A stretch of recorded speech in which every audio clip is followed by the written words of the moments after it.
I can't imagine being a parent who, when you put your child to bed, you know that you're actually subjecting them to potentially life-threatening mosquito bite.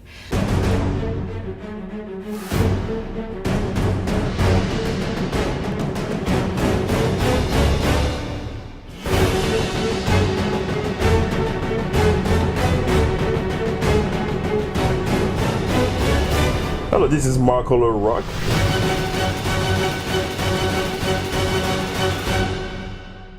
Welcome to Marco Rock TV. I am Marco Rock, your host for Inside a Great Mind, where we interview entrepreneurs, leaders, game changers for the goal to inspire and inform you. Today on the show, I'm so thrilled for my guest, Margaret Reilly McDonnell. How are you? I'm great. Thanks so much, Marco, for having me. It's a pleasure. So tell us, who is Margaret? Who is Margaret? Oh, that's a big question. Where should I begin?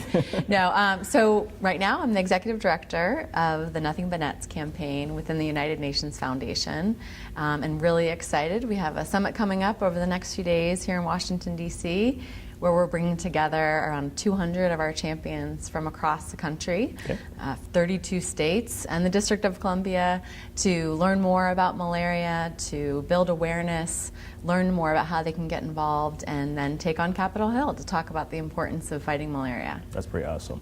So what's the role of Nothing But Nets in helping shaping global challenge like malaria? Sure. So Nothing But Nets started almost 12 years ago, and at the time a child was dying from malaria every 30 seconds. And now we were created to help provide sort of the most basic, the most cost-effective, simple of tools to help protect kids and children and families around the world from malaria by providing them with life-saving insecticide-treated bed nets. Okay. So that's kind of been our bread and butter, if you will. But really, as we've evolved as an organization, we've gone on to do so much more. So not only do we provide just bed nets to help protect kids and families at night from malaria-carrying mosquitoes, we also provide other life-saving tools, from prevention, diagnostics, and treatment, to ensure that no one dies from a mosquito bite. Another really important component of our work is our advocacy work. Okay. So the United States has been an incredible leader in the fight against malaria. It's actually the largest contributor to the fight against malaria. And we have a lot to be proud of because, as I mentioned, when 10, 15 years ago a child was dying every 30 seconds, now it's every 2 minutes. So tremendous progress has been made. We've been able to reduce deaths from malaria among children by over 70%. And that's in large part because of the work and leadership of the United States. So our advocacy is really important to ensure that the U.S. and others continue to be invested in this fight, because it's a fight that we can win. Wow, that's pretty amazing. So what are the regions that we have seen most people being most affected by malaria? What are the regions? Yes. So malaria actually is one of the oldest diseases in the history of man. And today it still affects more than half the world's population. But primarily, malaria, it's about 90% of the burden is in sub-Saharan Africa, followed by, I think it's about 6 or 7% in Southeast Asia, followed by the Mediterranean region and the Americas. So it's a wild disease because it continues to sort of evolve and change and adapt, making it pretty tricky to address. But new tools and technologies have been developed like the life-saving insecticide-treated bed net, which really was a game changer. So we've seen that, they actually say that, I mentioned that 7 million lives have been saved over the last 10, 15 years. And we believe that about 63% of that progress is because of the use of insecticide-treated bed nets. So amazing progress has been made, but we're now at a point, it's a really exciting sort of pivotal moment where we've made tremendous progress. Okay. More countries than ever are closer to elimination. And we have this big target of 2040 being the year that we want to rid malaria from the earth, full eradication. But there are some challenges. And we saw in last year's, the World Health Organization puts out an annual report called the World Malaria Report. And we saw that for the first time, we're actually starting to see progress stagnate. And that's largely because of a plateau in funding from both endemic countries and donor countries. There's also some issues like insecticide and drug resistance, and conflict. where we see conflict, that's where Yeah. you see destabilized societies and health systems. So we do have some challenges, but we're not deterred. We're more excited to take this Motivated challenge to on, continue. motivated Yeah. to continue, so that we can be the generation to end malaria. So you just mentioned earlier that sub-Saharan Africa is the most region where we have most malaria. Should developed countries also should worry about malaria, and then why? Should developed countries? Yes. Yes. I mean, so it's really interesting. A lot of people don't know that we actually used to have malaria here in the United States. The Centers for Disease Control was created to end malaria. Was created in was malaria? created to end malaria. Wow. Isn't that amazing? The CDC. That's why it's based in Atlanta, because at that point in the 40s, malaria was really mostly in the southeastern United States because of temperate and topography. So we only eliminated malaria in 1951.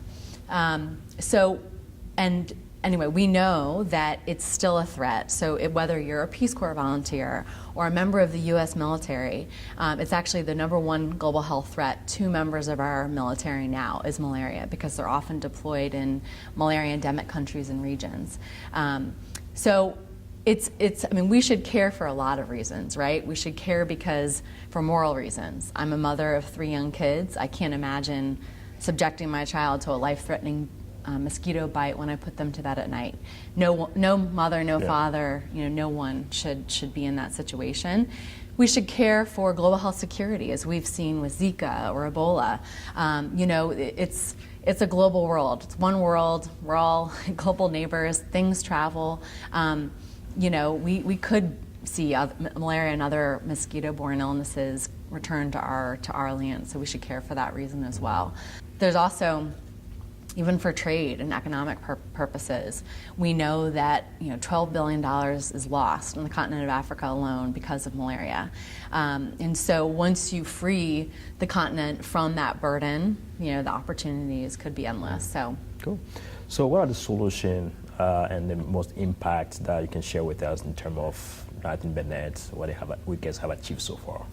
Right. Well, so we're really proud that over our almost 12-year history, we've helped to raise over $65 million and provide over 12 million bed nets to protect children and families from malaria. We've really been focusing on protecting the most vulnerable. So we've seen that some of the bigger programs don't address the needs of refugees, internally displaced people, marginalized indigenous communities living in hard-to-reach areas. So we've really focused our efforts, our fundraising and our programmatic work among those most vulnerable. So we welcome anyone to join us and to help raise funds to donate. We talk about how a bed net is around $10 and that's the purchase of a bed net, plus the shipment, delivery, the education that's needed to go along with it, the follow-up to ensure it's being used properly. So every $10 donation actually helps to provide a bed net to protect a family of 2 to 3 people for 2 to 3 years. So it's a really incredible, investment and impact that you can have in a very simple way. So fundraising and donating is certainly encouraged and grateful for that. Also, advocacy is critically important. Like I mentioned, the United States is a strong leader, strong funder for this fight, and we're at this critical moment, and we can't let up now. We talk about cannot take our foot off the gas pedal. In fact, we have to drive faster than we ever have before, to keep up the momentum. And so we encourage people to establish a relationship with your member of Congress, because that's critical for a wide range of issues that you care about, whether that's in your own local community, state, our country, and internationally. And so we would love people to engage their members of Congress, let them know that they care about this issue. They have constituents that care about people living halfway around the world. They don't want anyone to die from a mosquito bite, and that they support and encourage their member of Congress to be a champion for the fight against malaria. So I know there's a lot of researches, about malaria, other stuff. Using the bed net, what is the lifespan of one bed net? Right. How long can somebody use it before we can get a new one? Sure. So a bed net is an incredible invention, and it really was a game changer in the fight against malaria. As I mentioned, we say about 63% of progress against malaria is because of the widespread availability of long-lasting insecticide-treated bed nets, and prices have come down. We talk about a bed net from start to finish is about $10. We talk about from procurement to delivery to having a community health worker engage a community about how to properly use it, ensure follow-up. And the average is about a 2 to 3 year lifespan. Okay. And the average is one bed net can cover 2 to 3 people, depending on the sleeping situation, obviously. So in some cases, it covers more. I've visited communities and homes where a bed net protects 4 to 5 people, the entire family sleep under it. But it really varies. But the average is 2 to 3 people and for about 2 to 3 years.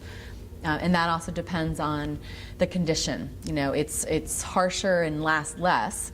It tends to be in a refugee setting. Okay. So beside the bed net, what are the other tools that the 19 bed net and its partner are working on right now to eradicate malaria?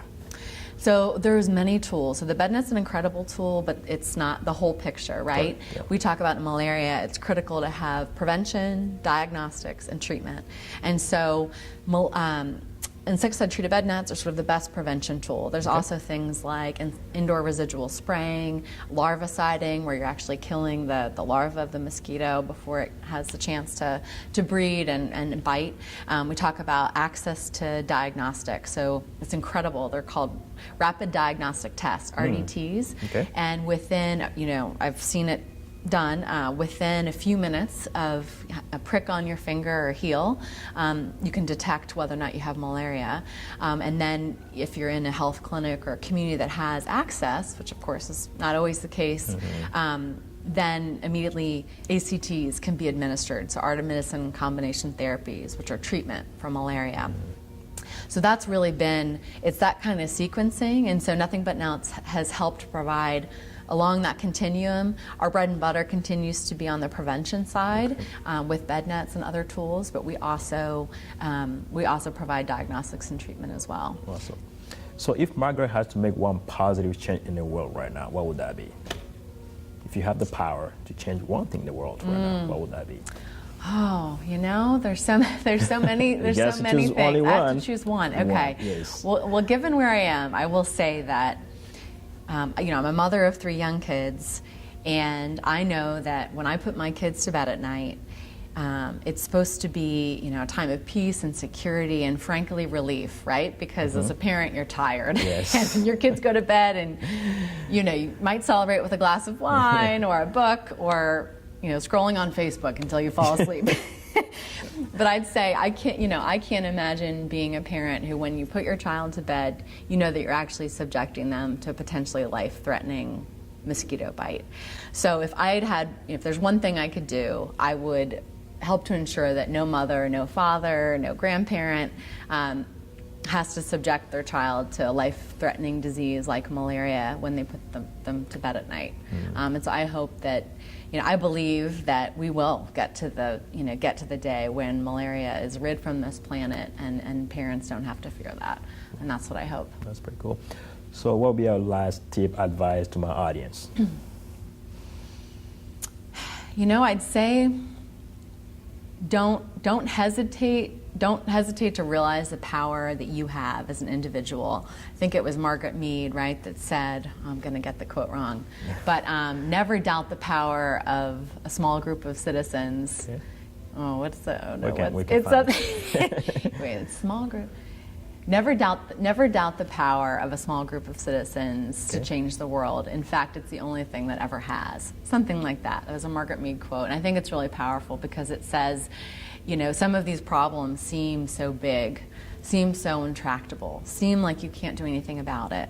But most issues, in the case of malaria, you actually can make a difference. You can have impact. And so never doubt that, and keep looking for ways that you can raise your voice and utilize your power and your platform for good. How can people find more information about you and the work that they're doing so they can support? Well, we have a wonderful new website, www.nothingbutnuts.net. Okay. They're also welcome to email us at info@nothingbutnuts.net. But check it out and learn. We'd love for people to engage with us. We have champions across the country that are working in their communities to make positive change and to ensure that we can be the generation to end malaria. So we'd love people to join us. Awesome. Margaret, thank you so much for being on the show. Absolutely. Thanks so much, Marco. A pleasure. Really appreciate it. Yeah.